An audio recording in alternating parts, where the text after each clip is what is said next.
From our Toronto studios, this is the Muslim News on Muslim Network TV. Assalamu alaikum, I am Ahmed Ramadan. American teenager Muhammad Ibrahim has returned home after spending 9 months in Israeli custody. This and more on today's show. Stay tuned. 2 Palestinians have been killed by Israeli forces in cold blood during raids in Jenin in the occupied West Bank. Video from the scene shows soldiers ordering the men into a damaged building. Gunfire follows and one man is seen collapsing. The Palestinian Authority says both men had already surrendered. The previous night, Israeli forces shot and killed a Palestinian man during a raid near QUEBEC'S in Jenin on Wednesday night. UN refugee agency UNRWA says more than 32,000 Palestinians have been displaced from the northern refugee camps in the occupied West Bank due to the ongoing offensive. Local officials report Apache helicopters firing missiles towards residential areas. The Palestinian Prisoners Club says 162 people have been detained in Tubas since Wednesday after widespread home raids and field interrogations. In the Ramallah area, witnesses say Israeli bulldozers destroyed more than 100 olive trees in 2 villages. A mosque in Bidya was also torched by settlers. Video verified by Senad shows carpets inside the mosque burning. France, Germany, Italy, and the UK have called on Israel to follow international law and protect Palestinians in the occupied West Bank. In a joint statement, the 4 governments condemned what they say is the sharpest rise in settler attacks in nearly 20 years. The ministers warned that escalating violence is destabilizing the West Bank and could fuel wider regional tensions. They cited UN figures showing 264 settler attacks recorded in October, the highest monthly total since monitoring began in 2006.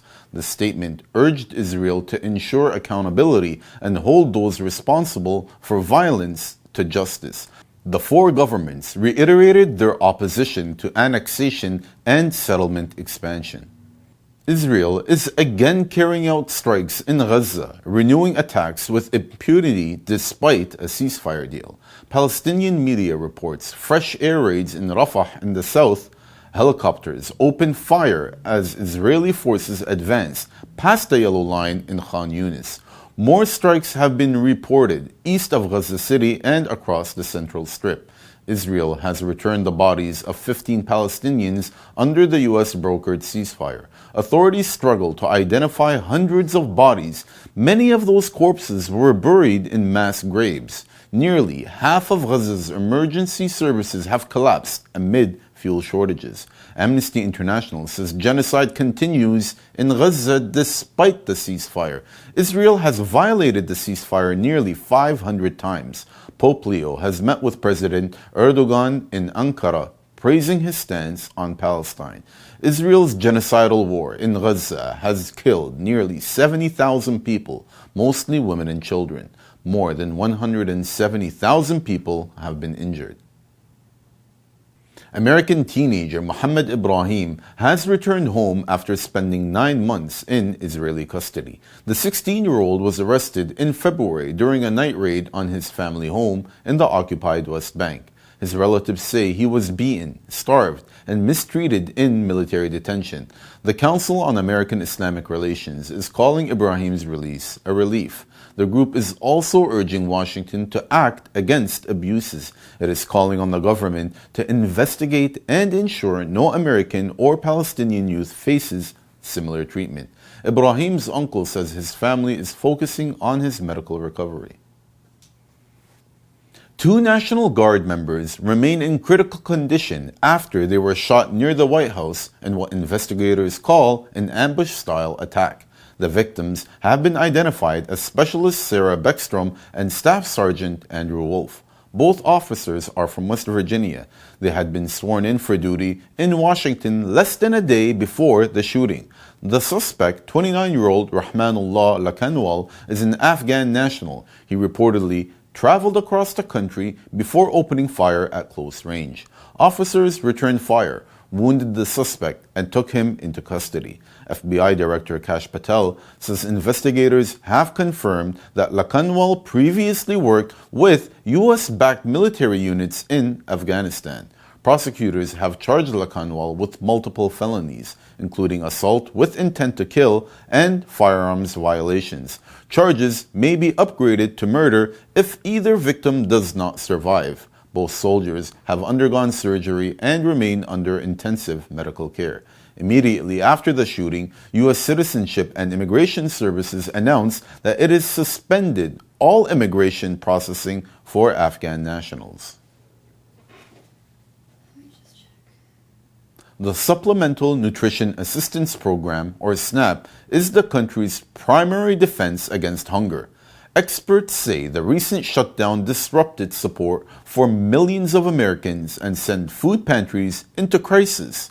Before the shutdown, most SNAP users relied mainly on government benefits, with only about one-third also visiting food banks. But once payments stopped, demand at food pantries surged nationwide. Volunteers struggled to keep up, and donations couldn't fill the gap. Analysts warned that if SNAP were permanently cut, up to 14 million additional households could be pushed towards food banks, a level the charity system simply cannot handle. Even at full capacity, pantries offer only a few days' worth of food per month, while SNAP provides far more, often around $750 monthly for a family of 4. The shutdown has made clear food banks can help in emergencies, but they cannot replace a robust national nutritional program. India has released an official report into one of the deadliest killings after its independence. Details coming up after the break. India has released an official report into one of the deadliest killings after its independence. The report was released 42 years after more than 2,000 Bengali-speaking Muslims were massacred in the northeastern state of Assam. The documentary is named T.R. Tiwari Report. It was authored by a senior official of the then administration in 1984 and has now been placed before the State Assembly. The report recounts how, in 1983, mobs armed with spears, dhows, crude firearms, and kerosene surrounded villages near Nelly and blocked all escape routes. In just over 4 hours, 2,072 Muslims were killed, mostly women and children. Survivors insist the toll was much higher, approximately 10,000. They claim entire families vanished with no surviving members. Investigators say evidence shows advanced planning, ignored intelligence warnings, and inadequate police deployment. Nearly 700 FIRs were filed and more than 2,000 witness statements were given, but no convictions followed. Most cases were later withdrawn under political settlements linked to the Assam Accord. In the following years, many of the accused served as government members. Germany says Europe will decide its own migration rules without being influenced by the U.S. Chancellor Friedrich Merz has rejected what he calls U.S. attempts to decide European immigration policies. His remarks follow reports that the Trump administration asked American diplomats to lobby against pro-migration policies across Europe. Merz says his government has tightened border controls since taking office in May. He says Europe is working on a new joint asylum and migration plan and will shape it independently. U.S. media reports Washington wants embassies to warn European governments about the risks of mass migration. The U.S. State Department has asked diplomats to collect data on migrant-related crime and alleged human rights concerns. This comes as the United States pursues a tougher approach at its own borders, including stricter enforcement and deportations. Human rights experts have sounded the alarm over growing human trafficking in Sudan's El-FASHER. They say women and girls are being abducted for sexual exploitation and children are being recruited as fighters. The crisis has escalated since the Rapid Support Forces laid siege to El-FASHER and nearby areas in May last year. More than 470,000 people have been uprooted, many fleeing multiple times. Across Sudan, over 6 million children are displaced, with a quarter under the age of 5. Reports include rape, forced nudity at checkpoints, and sexual slavery. Incidents documented in June show teenage girls attacked near RSF checkpoints and 25 women raped at a displaced persons shelter. UN experts say non-Arab communities, including the Zaghawa and Fur, are being ethnically targeted. They have urged all sides to protect civilians, stop trafficking, and ensure urgent humanitarian assistance. They also welcome the Human Rights Council's move to hold a special session on Sudan. Muslim students at Concordia University, Montreal, are sounding the alarm over Quebec's new plan to ban prayer rooms in post-secondary schools. The government's sweeping Secularism Bill 2.0 would expand ban on religious symbols across the entire education system, including the hijab and niqab.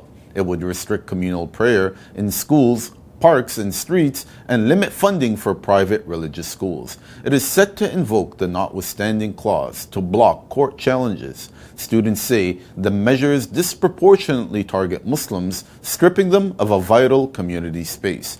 Concordia's Muslim Student Association warns more than 5,000 students could be left without a safe space to pray. They are calling the legislation stigmatizing and discriminatory. A major debate on possible Palestinian statehood is taking place in Toronto, but critics note it is happening without any Palestinian representation. The MUNK debate, set for December 3rd in Toronto, will feature former Israeli leaders Ehud Olmert and Tzipi Livni arguing in favor of a two-state solution. The motion will be opposed by the former Israeli ambassador to the U.S., Michael Oren, and Ayelet Shaked, Israel's former Justice and Interior Minister. Ayelet has referred to Palestinian children as little snakes, and in the same post continued, they should go to hell and the mother should follow them.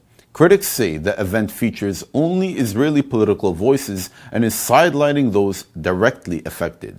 They accuse the management of overlooking core questions of power imbalance and international law. Human rights experts also say that inviting former Israeli officials linked to controversial policies risks normalizing actions condemned by international bodies. They also warn the timing is troubling as Palestinian voices face growing censorship on public platforms, including in colleges and universities.